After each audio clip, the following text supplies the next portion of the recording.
भाई साहब, बहुत सारे लोग मदद मांगते हैं। किसी का ऑपरेशन होता है, वो पैसे बटोर नहीं, उसके पास इतने पैसे नहीं होते हैं, तो फिर वो लोगों से पैसे जमा करता है और फिर इलाज के लिए। तो ये पैसे जो इंसान देने वाला है, क्या ये ज़कात दे सकता है, सदका दे सकता है, क्या दे सकता है? देखिए, अगर सामने वाला आदमी बीमार है, उसको पैसे की बहुत ज्यादा जरूरत है और उसके पास फिल वक्त जब मैं दे रहा हूँ उसके पास कोई पैसा नहीं है, यानी वो ज़कात लेने का मुस्तहिक है। बीमार होना ज़कात लेने की बुनियाद नहीं बनेगी। ज़कात लेने की बुनियाद बनेगी गरीब होना। मसलन एक आदमी बीमार है, उसके पास 5 लाख रुपए है उसके पास, मिसाल के तौर पर, लेकिन उसको इलाज में 10-20 लाख रुपए का खर्चा हो रहा है, लेकिन अभी इसके पास पैसा मौजूद है।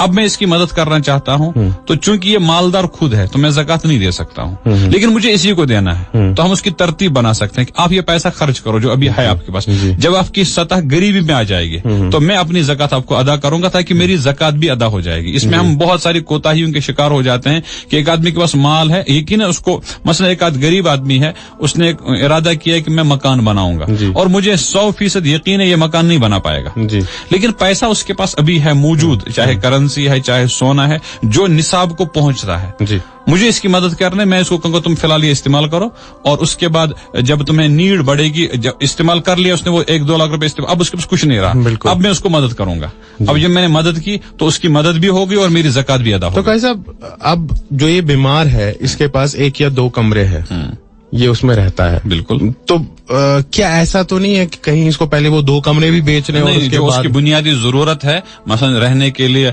हल्का सा मकान चाहिए, पहनने के लिए कुछ कपड़े चाहिए, खाने पीने के लिए कुछ उसको इंतजाम चाहिए, ये उसको बेचने की इजाजत नहीं दे दी जाएगी। ये तो उसकी अपनी नीड है। इसके अलावा अगर उसके पास जायद सामान है तो उसकी बात कही जाएगी। लग्जरी लाइफ है या बहुत सारी ऐसी चीजें हैं जो उसकी जिंदगी में, जिन चीजों पर इसकी जिंदगी का मदार नहीं है, तो उनको कहेंगे उनको आप इस्तेमाल करो, लेकिन अपने मकान को या पहनने के कपड़ों को या रहने के लिए बिस्तर वगैरह को, इसको बेचने की बात नहीं कही जाएगी।